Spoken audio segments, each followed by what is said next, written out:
Okay, magandang araw po sa ating lahat at Happy Lord's Day sa ating lahat.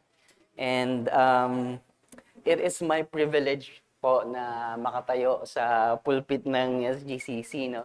First time ko, and ganito talaga pag first time, medyo kinakabahan talaga eh. Pero I pray na i-sustain ako ng Panginoon, and I pray na mangusap sa atin ang ating Panginoon sa ating pag-aaralan ngayon. Sige po, diretso na po tayo sa topic natin as we continue our study in our Christology, referencing the book of Mark Jones, Knowing Christ, ay dadako po tayo sa isang topic na makontroversial o maraming controversies na nakapaloob.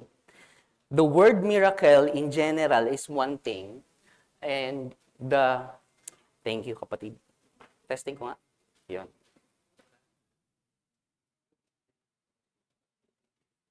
Yeah. So, as what I'm saying, the word miracle in general is one thing, and the Christ's miracles is another. So, ibig sabihin, yung salita pa lang na miracle ay marami ng mga katanungan, marami ng pagtatalo, or marami ng controversies na nakapaloob dito. Lalo na pag pinag-aralan pa natin or tinalakay pa natin yung Christ's miracles. So dahil dyan, hindi natin tatalakayin. Joke lang. Dahil dyan, ating titignang mabuti at pag-aaralan kung ano ba talaga tong Christ's miracles na sinasabi. Lalo-lalo na ngayong sa panahon natin, sa era natin, no, na marami ang kaisipan tungkol sa himala.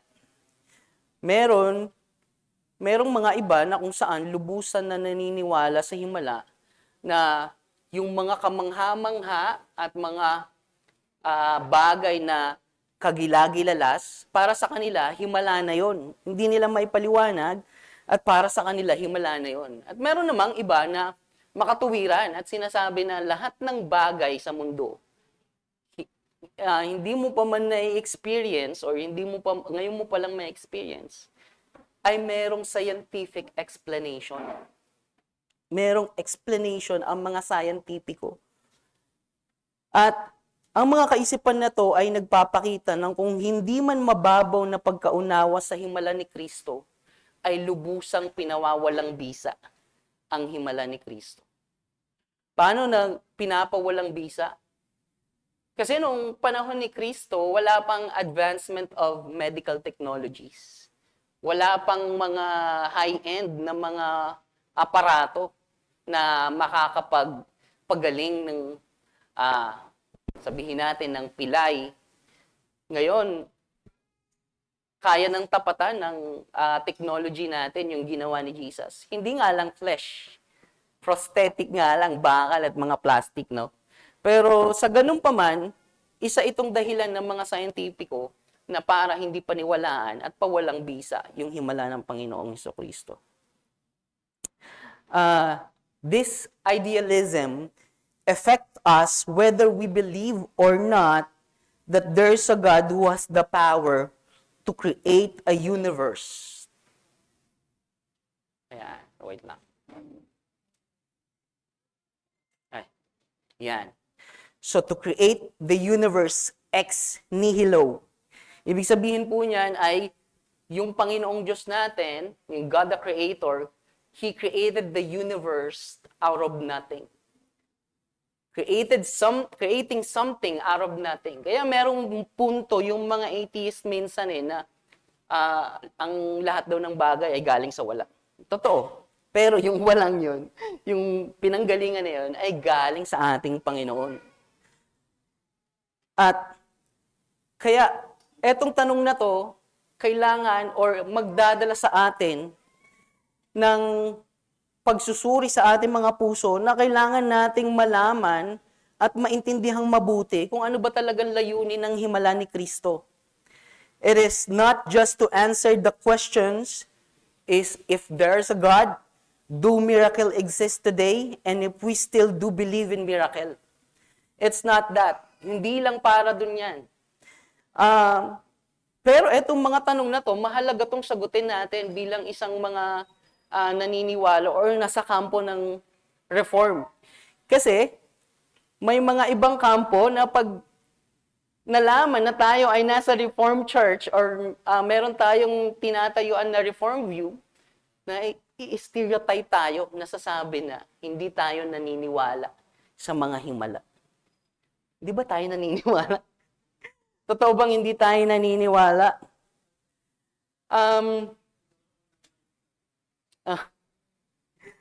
Hindi lamang para doon, no? But kung titignan natin, ito yung isa sa mga makikita nating laganap na pinag-uusapan. Kung tayo ba ay cessationist or continuationist. Ako po, inaamin ko po sa sarili ko na ako po ay tumitindig as a cessationist. Si Pastor, ano po ba cessationist? At hindi po ibig sabihin ng cessationist ay hindi na po tayo naniniwala sa gift ng Spirit. Ibig pong sabihin ng cessationist, may specific gifts lang na huminto or tumigil kasama ng apostolic era. Pero ang mga continuationists, sinasabi nila na hindi tayo naniniwala sa gift of the Spirit. So isa tong verse na to, isa tong passage na to na pinaniniwalaan ko na tumatayo doon sa pangangatwiran ng isang cessationist. Sabi doon, love never ends. Alam niyo po, sa passage na to, hindi lamang yung prophecies, hindi lamang yung speaking of tongues, hindi lamang yung knowledge of interpretation of tongues and prophecies, yung gift of the Holy Spirit dito or the gift of the Spirit. Ang tinutukoy po dito, unang-una, kung mapapansin nyo, love never ends. Yung love na tinutukoy dito sa 1 Corinthians 13, ito yung totoong love na hindi titigil, hindi mababali, hindi mapapagod, at hindi hihinto. Love never ends. Ito po ay gift of the Spirit. Ayan po yung isang verse na pinangahawakan ko kung bakit cessationist po ako. Okay. Isa po sa mga libro na nabasa ko about sa cessationism or about sa miracle ay yung librong sinulat ni B.B. Warfield. At doon sa libro na yon, isang chapter po na tinatawag niya, The Cessation of the Charismata. Sabi niya doon, these gifts did not belong to all early Christians, nor even to the Church of the Apostolic Age in general. They were given specifically to the apostles as a way of confirming their authority as God's chosen messenger in establishing the church. Because their purpose was tied to the apostolic ministry, these gifts naturally ceased when the apostolic era ended. So malinaw po na sinasabi dito, nung mga panahon ng mga apostles, ay hindi ibinigay ito at pinagkaloob sa lahat ng tao or member ng simbahan. Ito ay specifically na ibinigay sa mga apostles. At ito ay nagkukumpirma ng authority na binigay ng Panginoong Jesus, ng Panginoong Diyos sa kanila na bilang isang messenger at mag-establish ng church ng Panginoon. And we all know that, kasi laging sinasabi ni Pastor na yung mga apostle ay ano ba yung bubong po ba yan? Foundation. Foundation ng church. So yung pundasyon, hindi na natin nakikita. So, pwera na lang kung huhukayin natin, makikita natin yon. I'm not sure kung makikita natin yung mga buto ng mga apostle ngayon, baka wala na rin po sila. Pero, nung nag-end yung apostolic era, it is understandable that these gifts, these specific gifts, ay tumigil na rin. At hindi na rin napapamalas sa ngayon.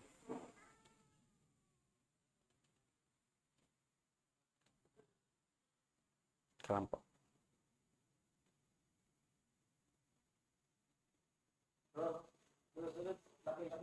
Oo nga po eh. Ako rin po, hindi ko rin po masyado mabasa. Pasensya na po kayo. Masyadong malapit kasi yung screen ko nung ginagawa ko yan. Pero sisikapin ko pong ma-explain sa inyo ng maigi. So, balik tayo dun sa mga tanong na kailangan nating sagutin. It is not about answering those questions. Hindi lang para sagutin yung mga tanong na yun na kung may Diyos ba na may kapangyarihan na gumawa ng universe, kung do miracle exist today and if we still do believe in miracle. No, hindi lang po yun ang dahilan kung bakit kailangan natin maintindihan yung himala ni Kristo. But rather, to bring us back to the eschatological purpose of the redemptive plan of our triune God. Medyo technical po yung salitang to, pero ang gusto lamang pong sabihin nito ay bumalik tayo dun sa end goal, sa end purpose, the eschaton, ng planong pagliligtas ng ating Diyos Ama, Diyos Anak, at Diyos Espiritu Santo. If I will put it in my own words, it is to glorify Himself by bringing His people and the whole creation into the fullness of communion with Him through Christ, in the power of the Spirit at the consummation of all things. Para po maunawaan nating maigi, sa Tagalog po ang ibig po niya sabihin at ang gusto niya sabihin ay upang maluwalhati ang pangalan ng Diyos sa pamamagitan ng pagbubuklod ng kanyang bayan at ng buong sangnilikha tungo sa ganap na pakikipag-isa sa Kanya, kay Kristo sa kapangyarihan ng Espiritu, sa kaganapan ng lahat ng bagay. It is not only the salvation of the individuals or the elect, but the cosmic restoration of all things in Christ. Paul says in Ephesians 1 verse 10, to unite all things in Him, things in heaven and things on earth. Yun po yung sinasabi ng Ephesians 1 verse 10. And we can have a better understanding of what miracle is. Magkakaroon tayo ng better understanding ng miracle ng Panginoong Jesucristo if we look at it in a biblical sense. Kung titignan natin siya at aaralin natin siya gamit ang salita ng Panginoon. Naaalala niyo po, I mentioned on set that Christ's miracle is a controversial topic. Bakit po kaya sa palagay niyo? Because people nowadays remove the relationship of Christ to miracles. Tinatanggal nila yung relasyon ni Jesus Christ doon sa himalang ginawa niya. And by doing so, it diminish, if not totally change, the true meaning of miracle. Pag hindi si Kristo ang nakikita doon sa himala, it changes its meaning. So to speak, if we remove Christ from miracle, it is not from God or of God. Because we know from our previous study, alam mo po natin sa mga nakaraan nating mga pag-aaral, na the God the Father, the God the Son, and the God the Holy Spirit work and still working in unity to bring about the authentic bona fide miracles we've seen in the Bible. Nagtutulong-tulong yung tatlong agent ng ating salvation para mapakita at maintindihan natin kung ano ba yung himalang sinasabi ng Panginoon. And if it is not Christ's miracles, then it is not from God. So pag sinabi ko tong statement na to, maaaring marami ng tanong na pumapasok sa isip natin and for example, masasabi natin, what about the miracles in time of Moses and Elisha? Wala naman si Jesus doon. Hindi naman si Jesus nag-perform ng miracle that time. Noong mga panahon ng mga ibang, ng minor and major prophets. Hindi naman gumanap si Jesus, hindi naman nagpakita. Alam na alam po natin from the beginning of the Bible, the Genesis to Revelation, isa lang ang itinuturo ng salita niya, ay ito si Jesus Christ. At sabi sa Bible, nothing in this world created, not by Him, to Him, through Him. Lahat ng bagay na to na nakikita natin sa mundong ibabaw ay ginawa ng Diyos para sa Diyos at sa pamamagitan ng Diyos. At pag sinabi kong, if it is not Christ's miracle, it is not from God, medyo maraming tumatakbo sa isip natin. But let me qualify my statement. Let me qualify that statement. I'm not referring to the word Christ's miracle. Here, it's not the word that I'm referring to. I'm giving emphasis to the essence and what it signifies. That if the miracles doesn't revolve around with Jesus Christ, that is when the purpose of the supernatural works are not pointing to Jesus Christ, then it is not from God. It is not of God anymore. Kung hindi ito mapapapurihan ng ating Panginoon at hindi madadakila ang ating Panginoong Jesucristo, this will be a fake miracle. Sa aklat na sinulat ni B.B. Warfield na counterfeit miracle, tinawag niya to na counterfeit miracle. Kasi counterfeit eh. Ibig sabihin, magkaiba ng paa. Joke lang po. Nagpapatuwa lang ako, medyo kinakabahan ako eh. At, so, maraming passages sa Bible na nagpapakita na totoong merong mga counterfeit miracle. Ilan po dito ay sa ating screen na Exodus 7:31, 11 to 12, if I'm not mistaken. Tama ba? Sabi doon, Pharaoh's magicians imitated Moses' signs, but they are limited and later on overcome by God's work. It is imitated by those magicians. And Matthew 24:24, false Christ will rise and perform great signs and wonders, even the elect will lead astray. So, kung hindi ka naniniwala na ikaw ay hindi elect, hindi ka kasama dyan. And hindi ko na ilagay dyan ang 2 Thessalonians 2:9-10, the man of lawlessness has power and false signs and wonders with wicked deception empowered by Satan. These counterfeit miracles is empowered by Satan. Revelation 13:13-14, the beast has great sign, falling fire down from heaven, deceiving those who dwell on the earth. Ilan po ito sa mga passages, verses sa Bible na nagpapakita na truly there are counterfeit miracles. And sa panahon natin ngayon as well, sa mga social media, sa mga pinapanood natin, nakikita natin, kamakailan lang merong nagdaos ng Miracle Crusade. Nandiyan yung mga charlatans, mga charismatic pastors, etc.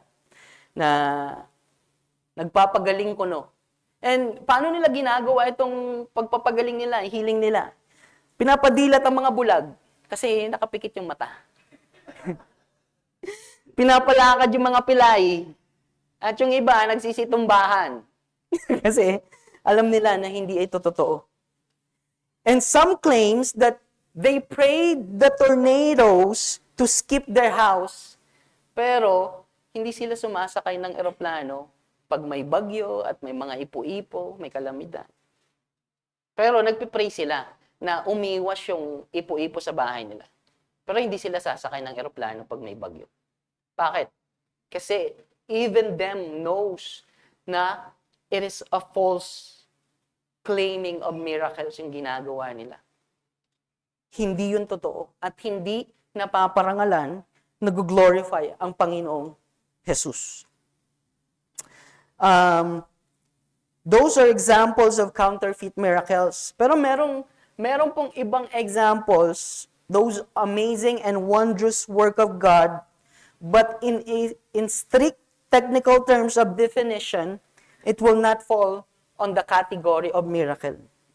Yung laging in-example ni Pastor ay yung babies are born every day. Himala po ba yung Pastor? Yung pagpapaanak ng sanggol na sinisilang sa mundo. Example niyo po na it is not miracle. There is nothing extraordinary there. There may be something wonderful and beautiful about the birth of child, but it is quite ordinary. Talagang tandaan po natin yung salitang extraordinary at ordinary. Maaaring makatulong po sa atin to upang i-distinguish yung katotohanan ng himala ni Jesus Christ sa counterfeit miracle.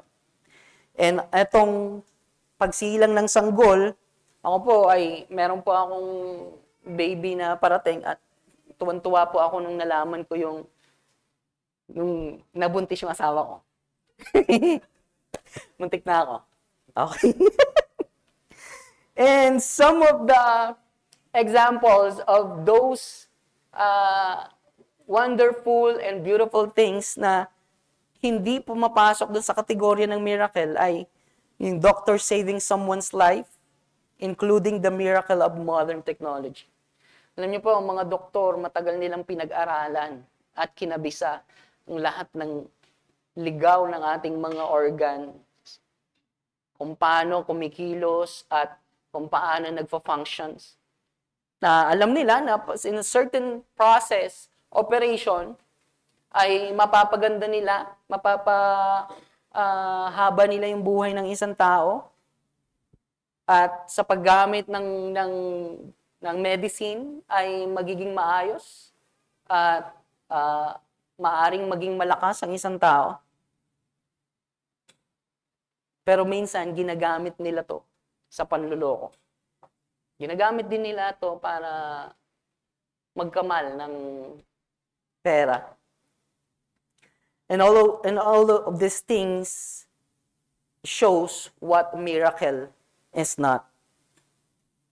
Now, let us see what true miracles or Christ's miracles true means in a biblical sense. In immediate definition of miracles, it is a wonderful happening that is beyond the known laws of nature, an event outside of the realm of the natural law caused by divine influence. It is beyond the known laws of nature. It is the immediate divine intervention ng Panginoon. Pero kahit malaman pa natin at bigyan tayo ng meaning, ng pakahulugan sa himala na ginagawa ni Kristo, parang meron pa rin tayong problema sa pagkaintindi nito. At salamat sa mga theologians na sobrang nag-aaral at naglalaan ng oras nila para bigyan tayo ng maaring makakatulong sa atin para maibsan yung problema natin sa pag-distinguish kung ano ba yung himala ng Panginoon. Theologians carefully define miracles into two senses to ease our difficulty to understand what miracle is. The first sense is the broad sense, yung malawak na kaunawaan. This is the encompassing God continuous supernatural intervention in the lives of His people, answered prayers, the outpouring of His Spirit, and soul-changing events. Etong mga example na to, etong mga ginagawa ng Panginoon ay siguradong lahat tayo mag-agree na hanggang sa ngayon at sa mga susunod pang araw, undoubtedly, it asserts that such miracles continue, occur even today. That will be in the broad sense. And in the narrow sense, we will use the specific definition. Miracle is an extraordinary act performed by the immediate power of God within the external, perceivable world. This act defies the natural order, contra naturam. This is against what is natural. Hindi ito pangkaraniwan. This is an extraordinary works of God. And solely, this is the dominion of God, divine authority. Ang Diyos lang po ang makakagawa ng extraordinary things. Hindi po kayang gawin ng mga charlatans na patubuin yung naputol na paa ng mga pinapagaling nila. Pero ang Diyos na gumawa ng langit at lupa sa pamagitan ng salita, sabi nga, ex nihilo, out of nothing, ay kaya niyang panumbalikin yun. Pero hindi para lang maipagmalaki sa atin. It doesn't need to prove himself. God already done that when He created the heaven and earth and us. Alam niyo po, according sa study, the word miracle does not occur in the Bible. Wala daw pong miracle sa Bible. So, pag binasa ko kaya ngayon itong Bible, lalo na sa NIV, ang daming salitang Bible. But what they means by this, miracle, Bible to. But what they mean by this, in Greek New Testament, there are no single word for miracle. The idea of miracle in theology concept, it's extrapolated from the biblical record, particularly from the New Testament, from 3 different words. And those words are sign. In Greek word, it is semeion, that is point to the meaning and purpose. Kung naalala niyo si Pastor Exley, sabi niya, nag-drive siya dyan sa SLEX. May nakalagay na Southwoods. Yun po yung sign. At tinuturo niya lang kung saan yung tamang lugar ng Southwoods. At hindi po yun yung Southwoods. And the second word is wonders, teras. Ito ay tumutukoy, it highlights the human response. Ano po, pag nakakita tayo, na-experience tayo ng mga kagilagilalas na pangyayari, hindi natin mapigilan na mamangha. At the same time, hindi natin mapigilan na matakot. Kung maaalala nyo, si Jesus Christ ay natutulog sa likod ng bangka at ang mga disipulo niya ay nagsisigaw-sigaw na dahil natatakot na sa alon at sa bagyo. And then Jesus wake up. He command the wind and the sea to stop. At alam niyo yung sabi ng mga disciples, what manner of man is this? At kinilabutan sila, natakot sila. Kasi walang taong pwedeng makagawa. This is their reaction sa ginawa ng Panginoon. Teras. And power, that will be dynamis. Siguro, familiar tayo sa salitang dunamis.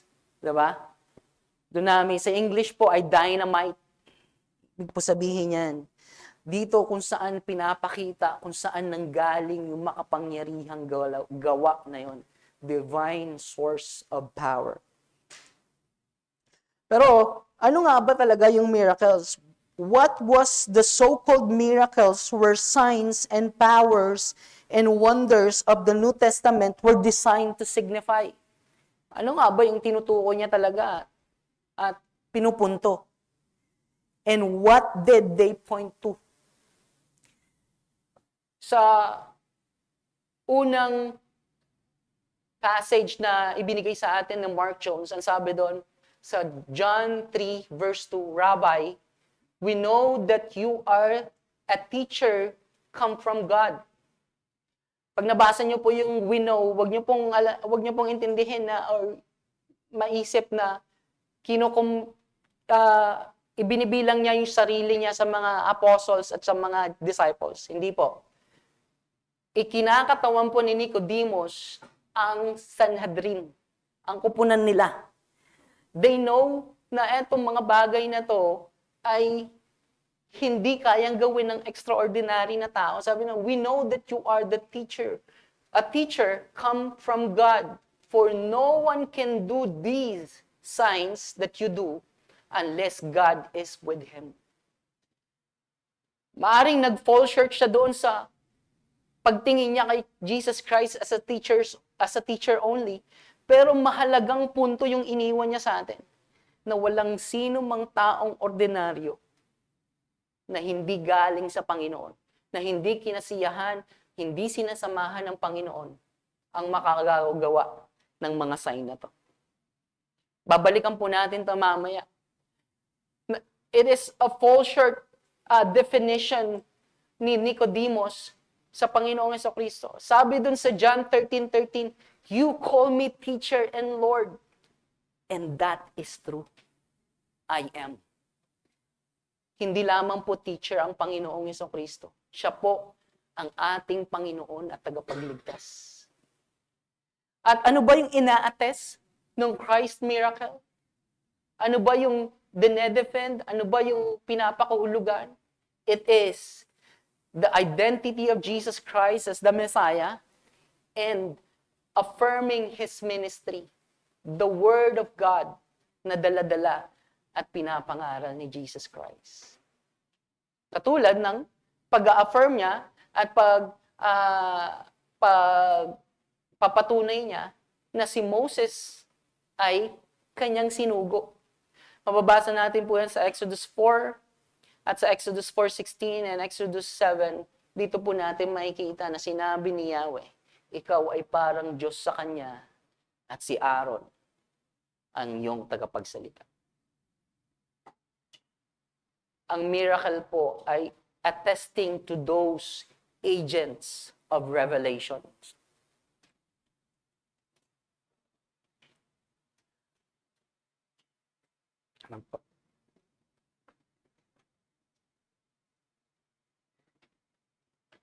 Sabi dito, these miracles that Jesus Christ performed and which John called signs, ushered in the new creation as the Messiah, the Anointed One. He executed miracles in the power of the Holy Spirit to manifest clearly the powerful dawning of the kingdom of God. Saganang, if we only touch the human nature of Jesus Christ, wala siyang kakayahan na gumawa ng himala.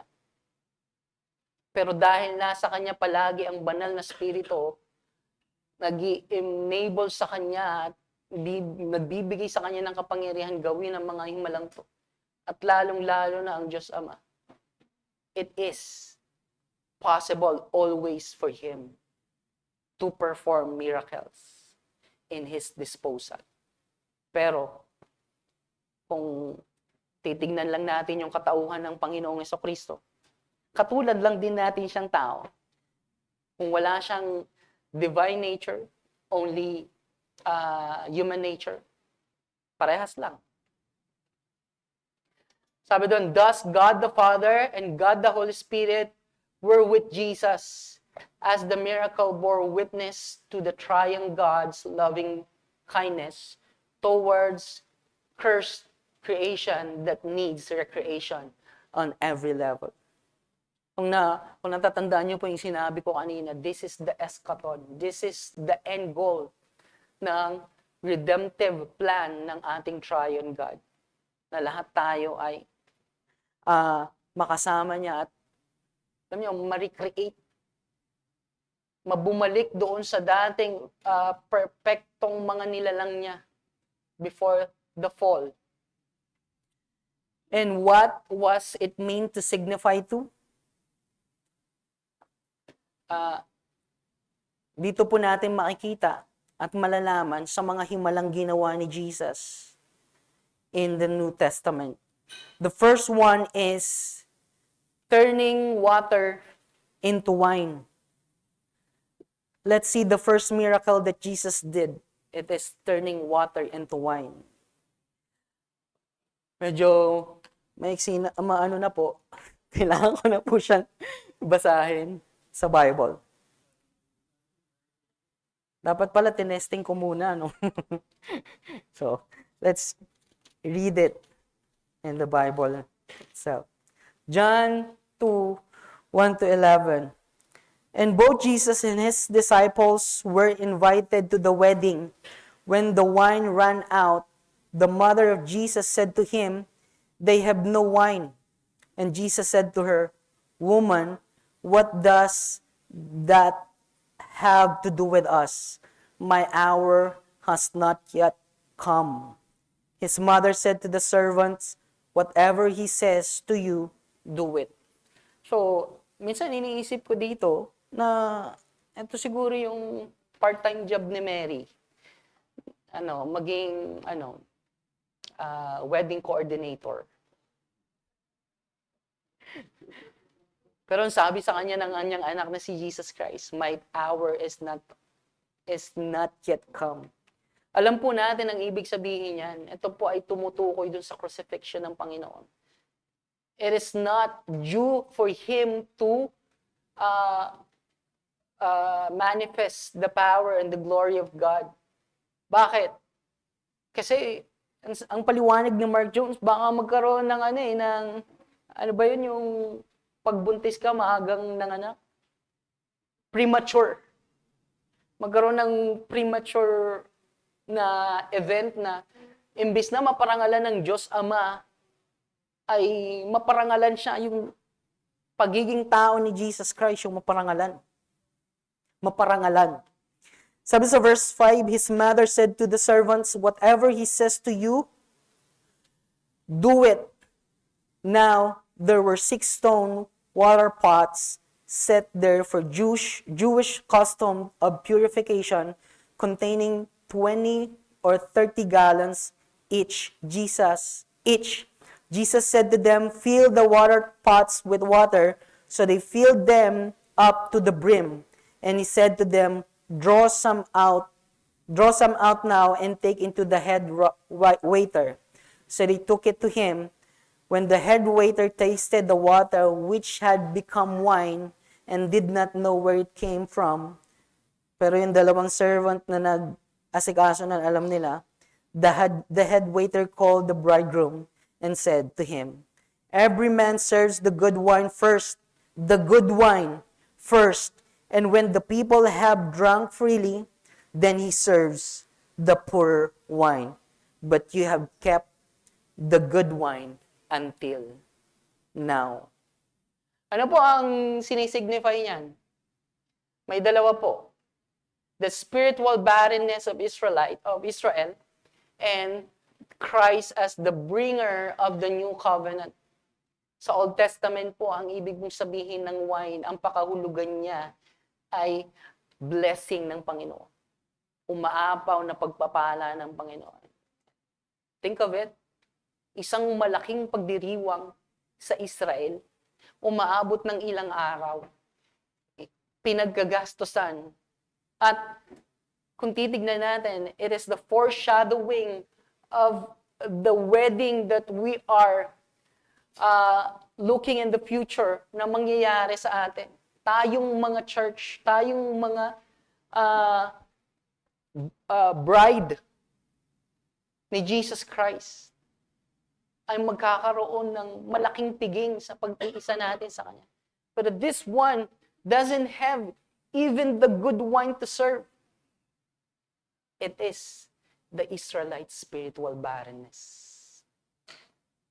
At ang Yesu Kristo po, ang bridegroom na magbibigay ng lubos na kaligayahan, ng lubos na grasya sa atin, na kung saan yung pinaka maganda at masarap na wine ang ibibigay niya sa atin.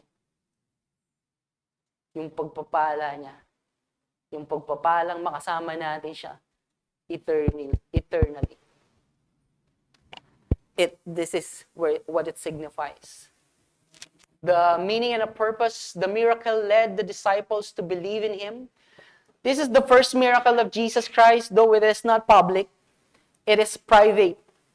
Hindi ito public na ipinakita, although nandun sila sa kasalan na maraming tao. Ang nakakaalam lang yung sinabi sa Bible, yung dalawang naghanda at nagpuno ng mga tapayan. Sila lang yung nakakaalam. Christ manifested His glory by taking center stage and showing divine power, the miracle announced, and the arrival of the Messianic age, where the old gives way to the new. Ang Ang unang himala ng Panginoon ang nagpapatunay na ang katuparan ng mga propesiya sa Old Testament ay nangyayari at mangyayari na nung panahon ni Jesus Christ. The kingdom of God has come. At eto yung na kung saan ang mga bulag ay makakakita, na kung saan ang mga bingi ay makakarinig, na kung saan ang mga may ketong ay gagaling at malilinis, na kung saan ang mga patay ay babangon, at higit sa lahat, na kung saan ang mga may hirap ay may magandang balitang maririnig. Gusto ko pa po ipagpatuloy pero umabot na po tayo sa takdang oras. Napakaganda po ng topic natin, pero sa susunod na linggo po ay ipagpapatuloy ko. Salamat po.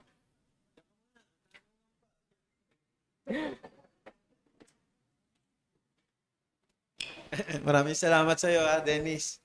Siguro himala kung mabasa ni Jun Banikit yung font mo diyan na sobrang liit, no? So, diniscuss natin patungkol sa miracle. Meron po ba kayong gustong itanong? Meron din po ba kayong gustong comment? Pero bago yung mga tanong mga kapatid, gusto ko lang ding yung sinabi kanina ni Dennis, gusto ko lang i-agree yon. Yung miracle ay, ulitin ko lang kasi para baka hindi maging malinaw sa inyo. Yung miracles at saka yung remarkable, magkaiba. Yan yung binabanggit niya sa akin kanina. Na halimbawa, masakit ang ulo mo ngayon, tapos nag-pray ka, biglang nawala yung sakit ng ulo, hindi miracle yon. Remarkable yon. Kasi bakit pagka masakit ang ulo mo, uminom ka ng biogesic, nawawala rin naman. So, remarkable. Ang miracle ay yung suspension or intervention sa natural laws. No? So, pwede nating sabihin na ganun. So, yun ang punto ni Pangalawa, ulitin ko lang din yung gamit kasi kanina binanggit na yung salitang paano yung sa lumang tipan, no? Hindi naman, kasi sabi, dapat ang miracle, lahat nakakonek kay Christ, di ba? Pero gusto ko lang din sabihin na maging yung may purpose pa rin yun, na nakakonek kay Jesus. Pero siguro, before I continue, I'd like to ask the audience if they have their own comments or questions. Si Ate Banji ay tumataas na ng kamay. Morning po. Bali, in connection doon sa sinabi ni Pastor. Kasi, as you presented, nakalagay naman talaga at malinaw that miracle it is out of ordinary. It is extraordinary. And it is not in the natural course of things. Okay?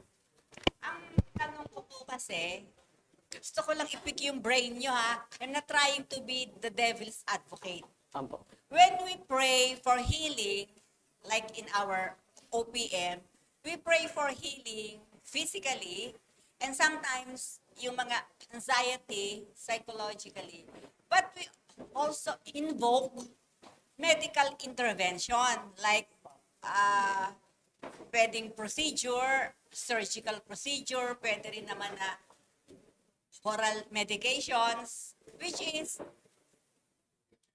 formulated yon ng science. May scientific formulation yung medicines. And yet, we invoke medical intervention and oral medication, and yet we pray for healing. And of course, that is not miracle. Because we take medicines, we go under the knife, ibig sabihin, nagpapa-opera tayo. And yet, and what do we pray for? What healing, what exactly is the healing we pray for? It is not a miracle. Is it healing with medical intervention? But when we undergo medical intervention, meron talaga dong healing Kasi precise yun Kaya nga siya formulate for you to get healed. And for you to, yung tanggalin yon. And yet we pray for healing. So what is that prayer? Is that prayer for divine intervention o ayuda lang? Panginoon, gamitin mo ang mga ito para ako gumaling. But sa mga hindi kagaya natin, they don't do that. And yet, they get healed because of that medical intervention. So what is the use of that prayer for healing if it is not for miracle and for divine intervention? Yun lang po. Inuulit ko, hindi ako devil's advocate. Nagkakaroon lang ako ng critical thinking na but I believe in miracles and I believe in healing. Bago ako nagpunta rito, I am charismatic. I believe in the gifts of the Holy Spirit. But now, hindi ko naman pwedeng sabihin na I was converted into a cessationist. Hindi pa. Hindi pa. Malapit na. Pero marami doon na hindi ko na pinapractice. Hindi dahil sa ayoko, kung hindi, nung dumating ako dito, hindi ko siya napapractice. Nagtataka lang ako kung bakit. Pero talagang ganun eh. Ate, Salamat po. yung question niyo po ay napaka-valid ha, kaya wag niyo isipin na we're thinking that you are a devil's advocate. Sige, Dennis? So parang katulad lang po yan ng tanong na why we need to pray if there are no miracles. Why we are praying for miracles kung wala namang miracle na mangyayari. Alam niyo po, kung panalangin lang din ang ating pag-uusapan ay malawak na usapin po yan. We are not praying because we think that when we pray, mababago yung isip ng Panginoon at kikilos siya dahil nanalangin tayo. Hindi po ganun ang panalangin. Kung aaralin po natin at babasahin natin ang salita ng Panginoon, makikita natin na itong panalangin ay benepisyo sa atin mismo. Hindi dahil sinasagot palagi ng Panginoon ang ating panalangin, maaring sumasagot siya ng hindi, ng oo, ng no, pero hindi dahil nagpipray tayo ng miracle, papatunayan niya na Diyos siya, nabuhay siya at gagawa siya ng himala sa buhay natin. Ito po ay inutos sa atin ng Panginoon na tayo ay manalangin. At kung mananalangin man tayo ng himala, tayong mga nasa kampo ng reform ay naniniwalang na maigi at dinidikdik sa ating mga puso na meron tayong sovereign God na gagawin niya ang gusto niyang gawin. He will have mercy to whom He will have mercy. At kung yung tao man yun na hindi nakakaunawa sa salita ng Panginoon, nanalangin at umaasang may himala, tanging ang Diyos na lamang ang nakakaalam ng mga bagay na to. Maraming salamat, Dennis. Siguro dagdag ko na lang doon sa sagot mo, doon sa tanong ni Ate Banji. Kasi, di ba, bakit pa tayo magpe-pray ng healing and then we invoke medicines, di ba? We invoke, di ba, doon sa pag-take natin ng medicine, whether intake, whether kung ano mang mga procedure. Dito lamang po, ipinapakita natin na hindi tayo naniniwala na lahat ng bagay ay nasa kamay ng tao kahit na siya ay pinag-aralan ng mga dalubhasa. We still believe in the power of God. No? So, alam naman natin, maraming nag-aral ng mga dalubhasa, pero maging yung kanilang pagpe-perform o paghahatol ng mga gamot, hindi rin naman laging tama. Minsan nga, hindi rin gumagaling ang tao. So dito natin makikita, naniniwala tayo sa medisina dahil nag-aral sila, dahil science yan, dahil talagang ang purpose niyan ay para gumaling ka. Pero sa lahat ng ito, naniniwala tayo na mas mataas ang Diyos kaysa sa lahat. Amen. Na pwede niyang gamitin to, pwede hindi niya rin gamitin to, kaya maging sa prayer, hindi natin inuutusan ang Diyos, kundi hinahanap natin ang kalooban ng Diyos. In fact, ano man yung pinagpipray natin, sinasabi ng Bible dito sa Matthew chapter 6, verse 8, no? Sabi niya, bago pa daw, for your Father knows what you need before you ask Him. Yeah. Alam na pala ng Panginoon yung kailangan natin eh. Bago pa tayo humihingi. Pero tama sabi ni Dennis, kaya tayo nagpe-pray kasi inutos sa ating mag-pray. At yung prayer ay dependence natin sa Diyos. We depend on God at all times. Sama pa natin, Pastor, yung James 4 na nagpe-pray tayo para lang sa ating kapakanan. Kaya hindi tayo pinapakinggan ng Panginoon. Oo. Oh, di ba doon sa James din, sabi niyo doon sa mga elders, mag-pray kayo doon sa mga may sakit, magdala rin kayo ng langis. No? So, maaaring yung mga langis na yun, nakakatulong yun nung unang panahon para sa pagpapagaling ng mga may karamdaman. Maaaring mga olive oil yun, kung ano mang klase ng oil yun. Sigurado hindi yun cooking oil, no? Pero, Si Janice, Pastor, Ha? pinag-pray ng pastora nila nanay. Binuhusan ng olive oil sa ulo. May amoy daw, hindi niya matanggal. Hindi, nung araw kasi hindi pa naman masyadong advanced yung medicine. So, alam natin na yung oil, isa sa mga ginagamit nung araw na medicinal means, no? So, bakit sinabi yun ng Panginoon? No? Halimbawa, si Jesus Christ, mayroong isang bulag. 'Di ba? Sabi niya, maghilamos ka doon, nilagyan niya ng putik yung yung tawag nito, yung mata ng bulag, pagkatapos pinaghilamos siya. Bakit kinakailangan niya pang gawin yun, di ba? So, maaaring merong mga instrumento ang Diyos na ginagamit to make things happen. No? Okay, yun lang po. Meron pa. Sige. Sige na, magtanong na tayo kay Dennis. Nga pala, mga kapatid, paalala ko lang din, kung pag-aaralan nyo yung miracle, kasi madalas, lagi nilang sinasabi, napakadami daw miracle sa Bible. Pag tinignan nyo yung Old Testament, may dalawang period lang, halos, no? Kung saan yung miracle nakakonfine. Unang-una, sa panahon ni Moses at sa panahon ni Joshua. Bakit? That was the introduction of the inscripturation of the Word of God. Yan yung panahon na nagsusulat na sila ng salita ng Diyos. Pangalawa, nung panahon ni Elijah at saka ni Elisha, that was the beginning of the ministry of the prophets. And then pangatlo, yun sa New Testament naman, si Jesus and His apostle, that was the beginning of the New Testament. So, lahat yan ay signs. No, signs, tinuturo. At babasahin ko lang din ito, karagdagan doon sa binanggit ni Dennis kanina yung signs. Pagdating doon, kasi actually maganda yung definition na binigay mo patungkol kay B.B. Warfield, no? Na yung maging sa panahon ng ng early church na meron pang gifts of miracle. Ulitin natin iba yung gifts of miracle, iba yung miracle. Correct. Yung miracle, hanggang ngayon meron yan. Meron, yep. Pero yung gift, ibig sabihin yung tao na merong Kakayahan kaloob ng perform. gumagawa ng himala. Iba ho yun. So, we still pray for miracle and we still believe that God can perform miracles. But we don't believe, ito yung sa cessationist group, we don't believe that there is a person na binigyan ng gift ng miracle. No? Pero, malinaw doon sa presentation ni B.B. Warfield na pinakita sa atin ni Dennis kanina, na maging sa panahon ng New Testament, hindi lahat may gift of miracle. Apostle lang.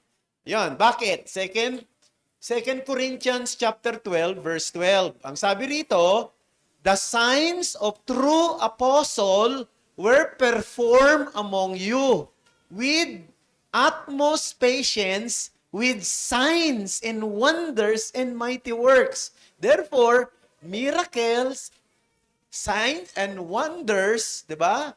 Works of wonders are signs of the apostles. Mga tanda ng mga apostol. So hindi lahat ng mga tao, mga early Christians ay apostol. Apostol lang ang merong gift of miracle because these are the signs of the apostles. Meron pa ho? Okay, salamat Dennis. Tutuloy pa si Dennis sa susunod. Sunday po. Meron pa ba? Meron pa ba? Gusto magtanong? Wala nang gusto magtanong ng himala? Walang himala. Maraming Wala daw yung... Sige, maraming salamat, Dennis. Thank you po.